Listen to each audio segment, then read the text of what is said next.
asshole. A Roku skunk and down it with beer.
It's the angry video.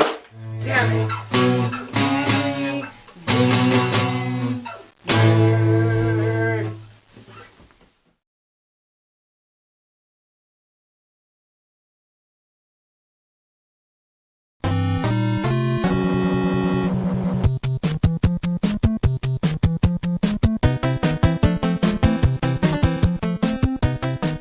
I'm gonna review a good game for once. Yeah, now don't worry, I'll go back to torture myself with shitty ones, but for now, let's do something awesome. Super Mario Bros. 3 is often considered to be the greatest game on the NES, and for good reasons. It took everything that made the first Mario great and multiplied it several times over, adding new intricate levels of gameplay and challenges. Whether it's the top loader or that classic gray box, the Nintendo Entertainment System was at the height of its popularity when this masterpiece came along to push it over the top and make an everlasting impression, the defining moment of our childhood pastime. During the final years of the 8-bit era, many other games came along like McKids and Tiny Toon Adventures, which tried to emulate its gameplay, its power-up system, and overall design. It was one of the first games I remember to have a strategy guide. There was also a Super Mario Bros. 3 cartoon series, even though there was no 2. That's the power that this game had. All you gotta do is say Mario 3, and anyone will go, oh yeah. Now, all the hype began before the game was even released. Most of us first heard about Mario 3 in the 1989 movie, The Wizard. An innocent little family flick, but essentially a theatrical Nintendo commercial in disguise as a feature film. The plot involves a kid named Jimmy suffering from a mental disorder after his sister died. They put him in an institution, his brother breaks him out, and they run away. On top of that, Jimmy's hell-bent on going to California. California. California. California. California. California. All just because he wants to leave photographs of his sister inside Dinny the Dinosaur, one of 2 dinosaur statues previously featured in Pee-wee's Big Adventure. Along the way, they meet some girl who's also a runaway, and they find out that Jimmy kicks ass at Nintendo games, so they enter a video game tournament called Video Armageddon. Throughout the course of all this, they're being chased by some asshole who finds lost kids for money. Meanwhile, he's competing with the father and older brother who are trying to find him first.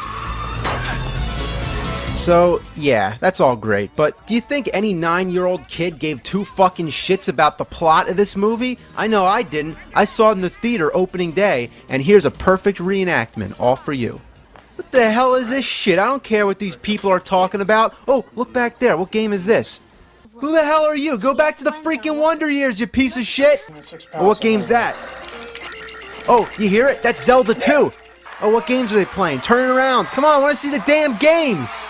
That's what it was like. You'd see a few moments of a game, you'd get excited, and then it's back to the story. I got the scroll weapon, and I almost beat Mecha Turtle at the end of level 3. While some game lingo was thrown in, the audience, the kids watching the movie, were the experts and would notice anything that was wrong. When Jimmy's playing Double Dragon, he starts mashing buttons before the game even begins. Then after his brother pulls him away, only to turn back, he says, 50,000? You got 50,000 on Double Dragon? 50,000? How could you get 50,000 points in less than a minute? And why such a random number? Also note that it's not the arcade version of Double Dragon, it's the Nintendo version, which means that he's playing it on the Play Choice 10, an arcade clone of games that were also on the NES. Obviously an endorsement from Nintendo, but the tabletop one in the diner, I've never seen that. Then there's the Nintendo Power Tip line. That's right, people sitting around ready to help you with any game problem you have. Simon's Quest. Just call that 900 number and rack your parents' phone bill up the ass. Enter Lucas, the other villain, the opposing game expert of the film. Pick any game you want. I'm good at all of them.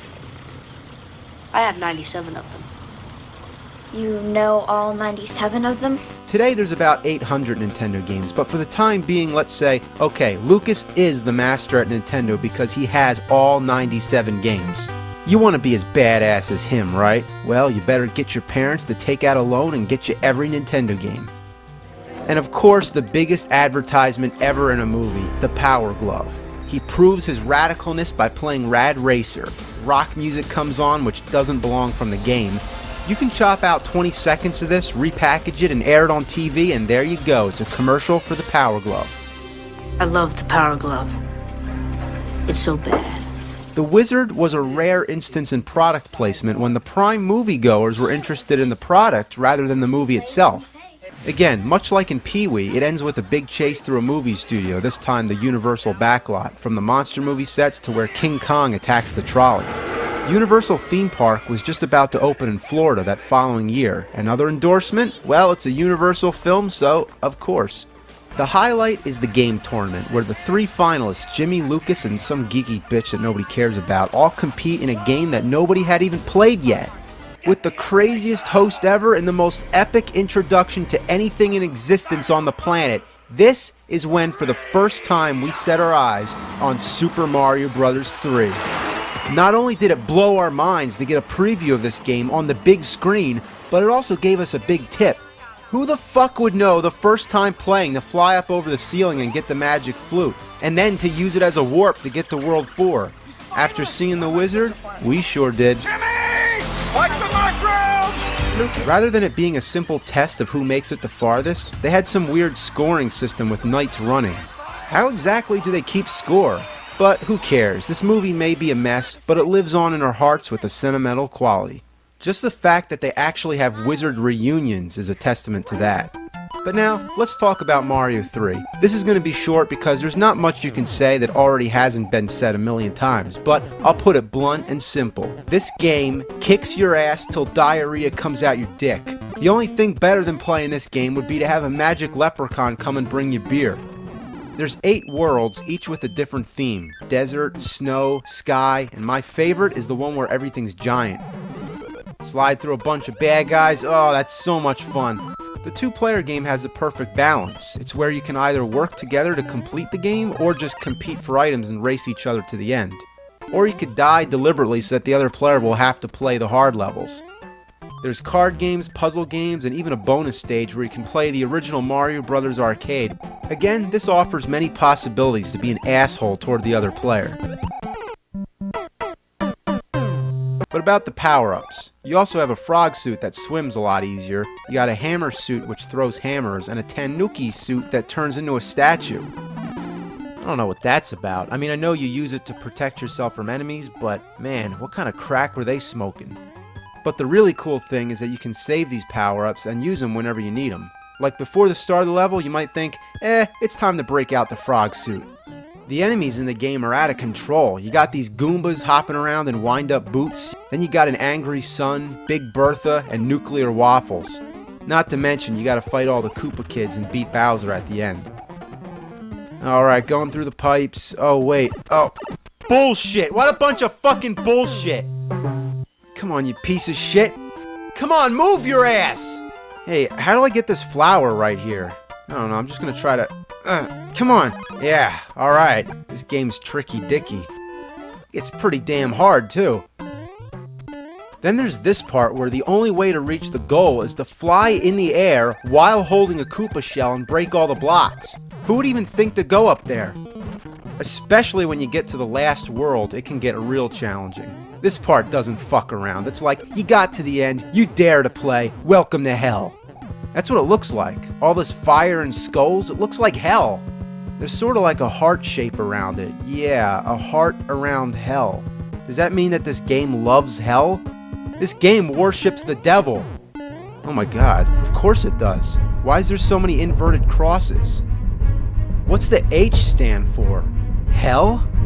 How about the part with the tarot cards? The N, Necronomicon? The P must be possession. Or maybe pentagram. Well, of course, the pentagram makes an appearance everywhere. It's no doubt that the 7 sons of Bowser represent the 7 deadly sins. You kneel before Satan on the block, and after 6 seconds you fall through. There's 6 arrows on the possession meter, and to reach the goal you go in the 6th door. That's 666. Everywhere you look, it's the number of the beast. In The Wizard, the game's introduction is basically the gates of hell opening. I'm up here, my little beauties. Yeah, video Armageddon. The devil watches you through the whole game. The clouds have eyes, the hills have eyes. Yeah, literally, the hills have eyes. Thanks heaven, and we know that there's no need to thank heaven unless there's the presence of hell. There's 8 worlds. In the 8th world, there's 5 spaces you can stand on where giant hands drag you down to your doom. There's 12 tanks you gotta jump on before the goal, and it takes me 12 jumps to get Bowser to fall down the hole. The 8th letter of the alphabet is H, 5 equals E, 12 equals L. What's that spell? Hell! And what's it sound like when you play the game backwards?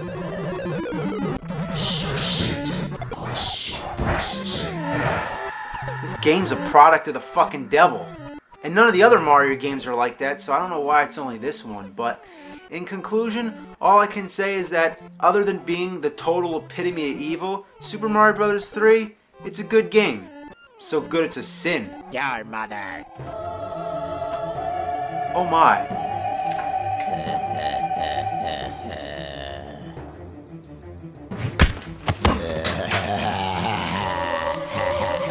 Oh my god, it's a possessed NES. Your mother sucks cocks in hell. The fuck did you just say? I said, your mother sucks cocks in hell. Oh! Go back to hell, you evil motherfucker! Shove it up your ass, you motherfucking cocksucker. Power of Christ compels you! What an excellent fucking day for an exorcism. Power of Christ compels you! Power of Christ compels you! Yeah, fuck your mother. Power of Super Mecha Death Christ compels you! Fuckers! Fuckers! Ouch, you, my mouth wasn't open. Yeah, it's Super Mecha Death Christ 2000 BC version 4.0 beta, bitch! Fuckers! Fuckers! Fuckers!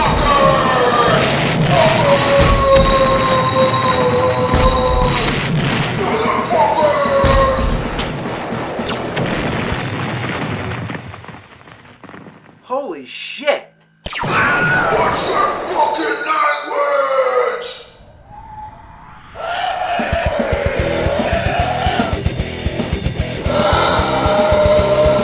Fuckers!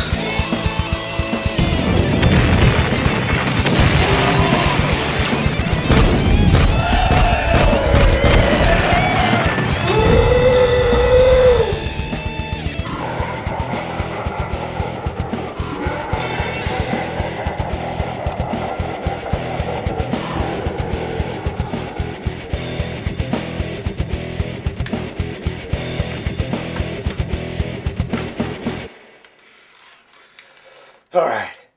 Who wants some? Motherfucker!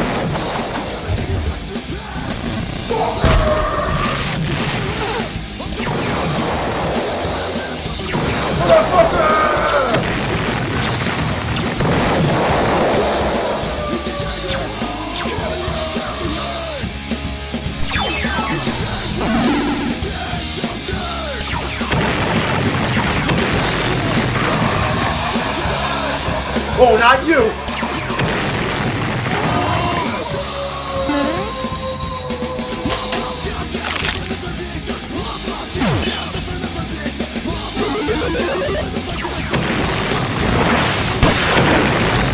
I'm the Lord of the Harvest! Bring it down! Bring it down! Ah!